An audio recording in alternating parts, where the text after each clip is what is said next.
So I went to university, I like university, it's great. But we need people who can build stuff again, right? We need to remind our young people that there is prestige and there is honor in swinging a hammer, in framing a house, in building a foundation, in plumbing a building, in running electricity. I'm going to give every bit as much support to the building trades as that we give to the professions, because we need people to build those buildings.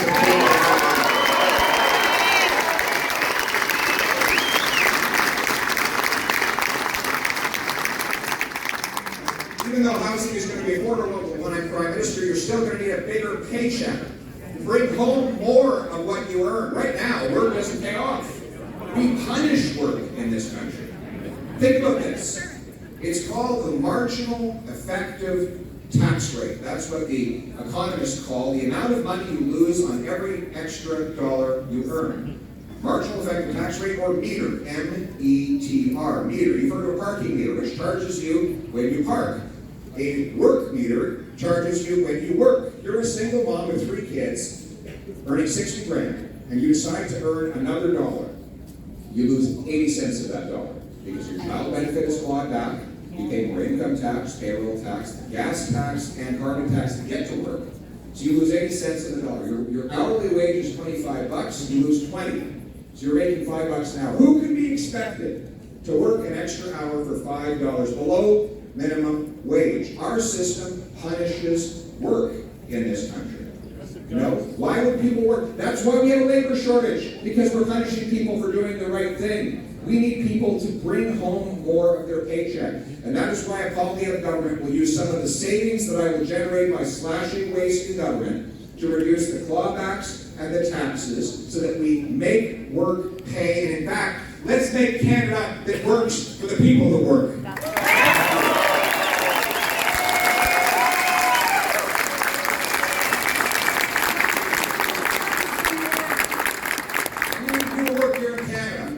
For far too long, we've been sending our jobs overseas to faraway, polluting, dirty dictatorships by allowing high taxes, heavy red tape, carbon taxes to push our industries out of our cities. We need to be a nation that stands on its own 2 feet. A nation that brings home its own energy production, its steel production.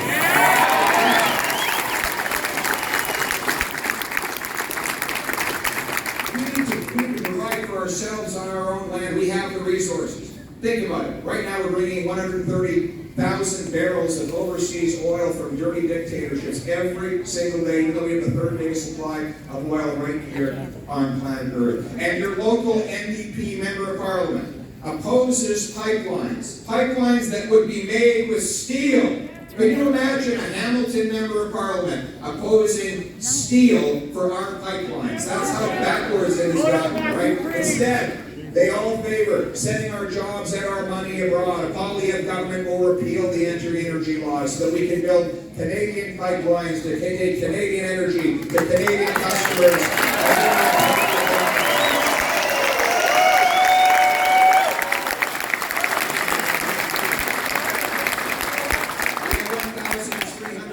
Cubic feet of natural gas right beneath our feet. Huge advantages over the Americans in shipping it, because we're shorter distance to Asia than they are, shorter distance to Europe. Plus, how do you turn natural gas into a liquid to get it on a ship? Anybody know? Cool it down. You cool it down. What do we have in Canada? Cold weather. That's why it's 25% cheaper to liquefy gas in Canada than it is in the U.S. Gulf Coast. It gets cold in this country, right? In fact, it was so cold in Ottawa last week, Justin Trudeau was seen with his hands in his own pockets.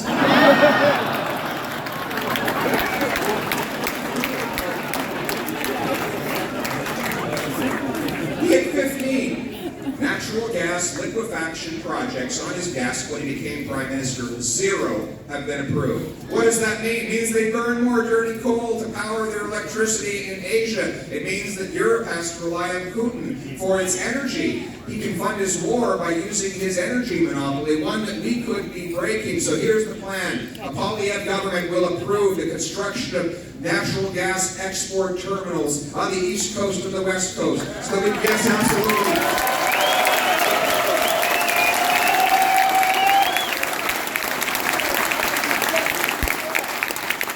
We'll build them Canadian steel. We'll cool that gas to minus 160 degrees, put it on a ship, send it to Asia to shut down dirty coal, send it to Europe to break the European dependence on Putin, and turn dollars for dictators into paychecks for our people in this country.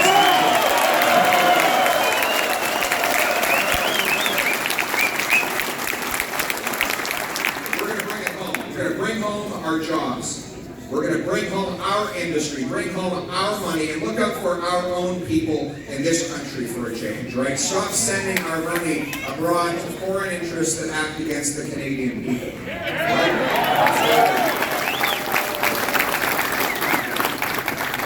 And we're going to bring home safety and security to our people. After 8 years of Justin Trudeau, violent crime is raging out of control. You know, the BC Union of Mayors wrote a letter recently saying that in Vancouver, the same 40 people were arrested 6,000 times in a year. That's 150 arrests per person per year. But here's how the Trudeau NDP bail system works. The judge has to give bail. Doesn't matter how violent the crime or how long the rap sheet. Someone gets arrested, they should be given bail, according to Trudeau and the NDP, the very same day. So often our police officers can arrest one person 3 times in a day. But think of this. If you've taken those 40 criminals in Vancouver and kept them behind bars, there would have been 6,000 fewer people hit over the head with a baseball bat, robbed at gunpoint, lit on fire. 6,000 people would have been able to go about their lives. Instead, those 6,000 lives are destroyed by the same 40 people. It is insane. A Poilievre government will reform the broken bail system to keep accused, repeat violent offenders behind bars until their trial is done and their sentence is complete. We are going to restore common sense to our justice system and bring home safety to our streets.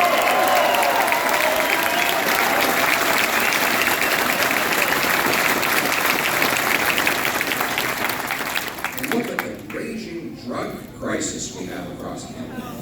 We didn't have this before Trudeau. 30,000 people have died of drug overdoses since he became Prime Minister of Canada. But he's got a solution. He wants to legalize crack and heroin.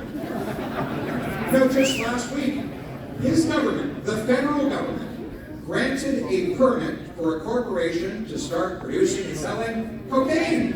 It only took 2 months to get the permit, right? So it's faster to get a cocaine permit than it is to get a passport in Justin Trudeau's Canada, right? Isn't that crazy?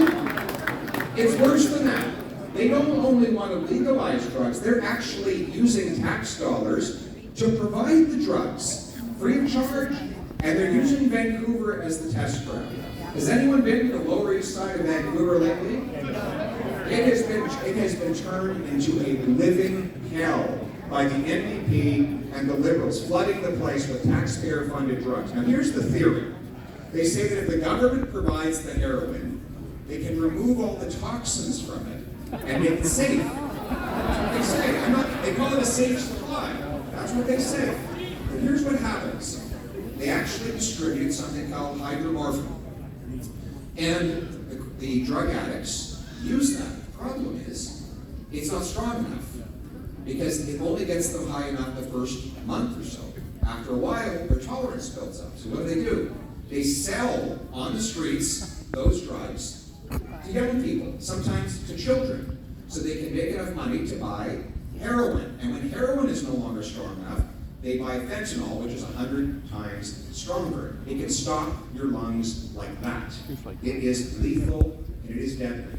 And those young people who bought those drugs that were originally supplied by the government, eventually they find those drugs are not strong enough either, so they go to heroin and fentanyl, and eventually we lose them too. Ladies and gentlemen, this is madness. And it is taking the lives of our young people. It is destroying the working class.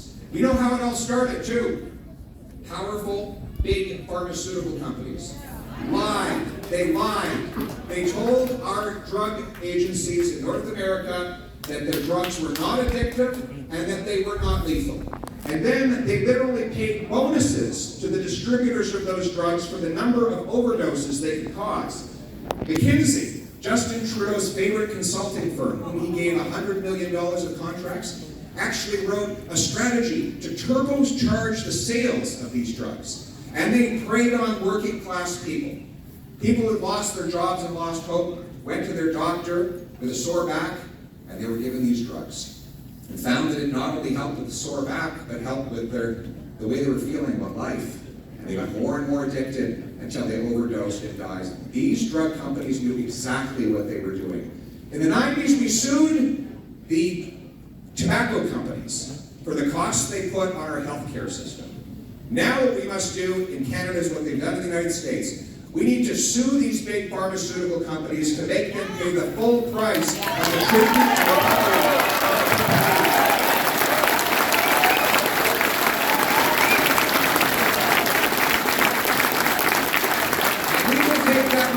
We'll take the money that we recover from those lawsuits, and we will do what Alberta is doing. We will double the number of treatment spaces so that we can take our brothers and sisters off the streets. Yeah. We can detox them, give them counseling, give them hope, give them a chance to start their lives over.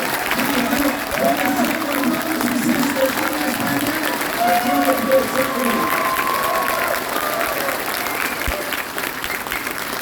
We're going to stop giving up on our people. Can you believe that within a year, the Liberals plan, with the support of the NDP, to legalize and start providing taxpayer-funded medical assistance in dying for people whose only condition is depression? Ladies and gentlemen, we need to treat depression. We need to help people turn their lives around and restore hope. We've got to stop giving up on people who are going through hardship. A Poilievre government will end medical assistance in dying for depression and instead provide mental health support.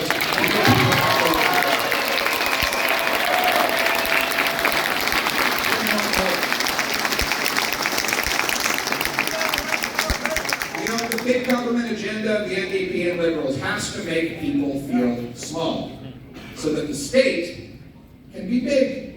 That's why Justin Trudeau's always going around insulting the people of his own country. You know, it has to make you feel afraid of your neighbor so that you forget that you can't pay your rent. He wants to turn everyone against each other so that he can justify taking more control. It's the old strategy of divide and conquer. He divides based on race, gender, sexuality, ethnicity, vaccine status, right?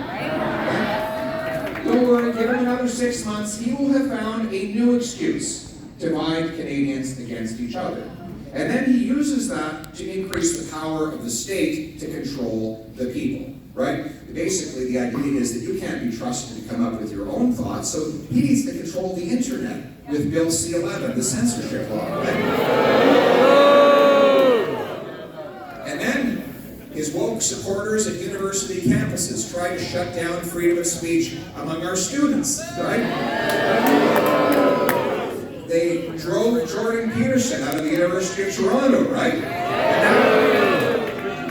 now the Association of Psychologists want to take away his license to practice because they don't agree with the fact that he retweeted something that I put online, or that he criticized Justin Trudeau. So now you can lose your career and your practice just because you have the wrong political view. There's something called Section 2B of the Charter of Rights and Freedoms, freedom of expression. 2B or not 2B? That is the question, right? And my answer is this. A Poilievre government will require every single university that gets federal funds to commit to upholding freedom of expression, and I will repeal Trudeau's Second Amendment.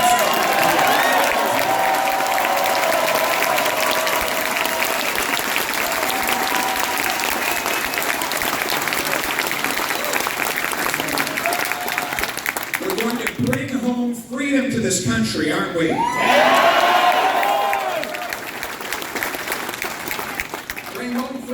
Freedom to speak without fear. Freedom to make your own personal medical decisions. Freedom.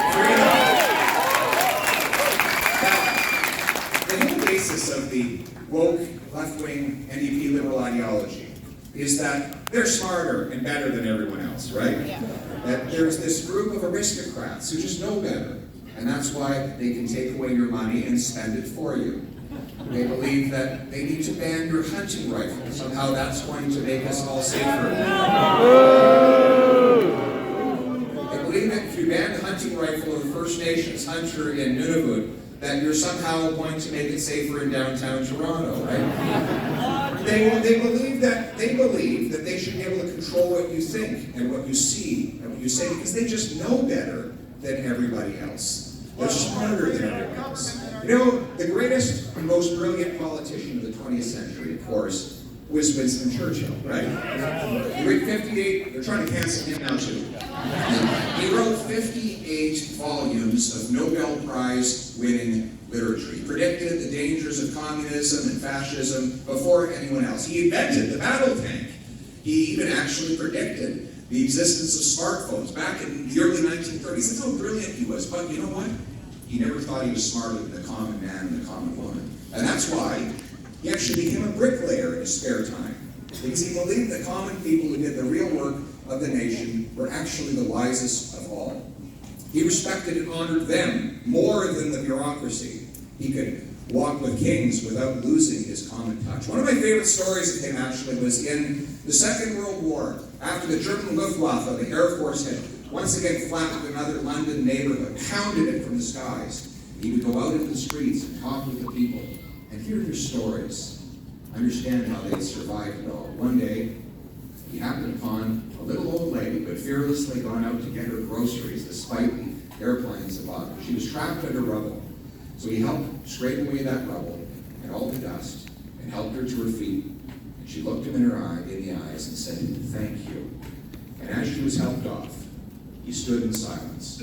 And then his staff noticed there were tears pouring down his face. He said, "There goes greatness." He knew that the war would not be won by kings or queens, or even by generals. It would be won by the common people. The private that comes rushing out of the trenches. The war factory worker cranking out the munitions. The brave souls who stood on their ceilings to throw rocks at the passing German warplanes as they went overhead. He understood that the quiet ones, the ones who say little but do much, were the backbone of the nation. And so it is today. If you want to see greatness, don't look up. Look around you. You will see it in the oil-stained shirt of the mechanic who could take apart and put back together an engine. You will see it in the hands of the farmer who must understand the sciences of the weather, the soil, the commodity prices to bring food from his field to your fork. You will see it in the electrician who can send lightning shooting through a copper wire to light up your home. Often these common people are called ordinary people. But they are not ordinary, my friends. They are extraordinary.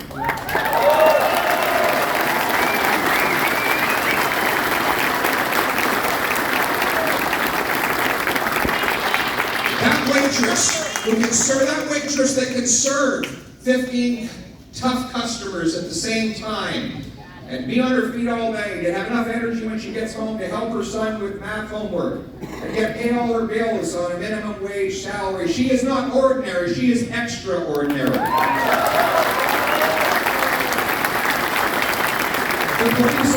The police officer who dodges bullets by day and tucks his children in at night is not ordinary, he is extraordinary. Yes.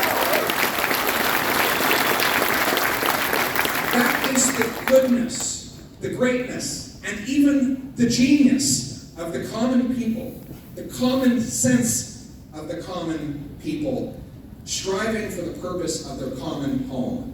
Our common democratic home is the House of Commons. That's why it has its name. It's green because the first commoners met in the fields of England, and over 800 years they wrestled power away from the aristocracy and the crown to make themselves masters in their own homeland. We, all of us members of Parliament here, must always remember what this government has forgot. We are servants and not masters. It is the common people who are masters of this land.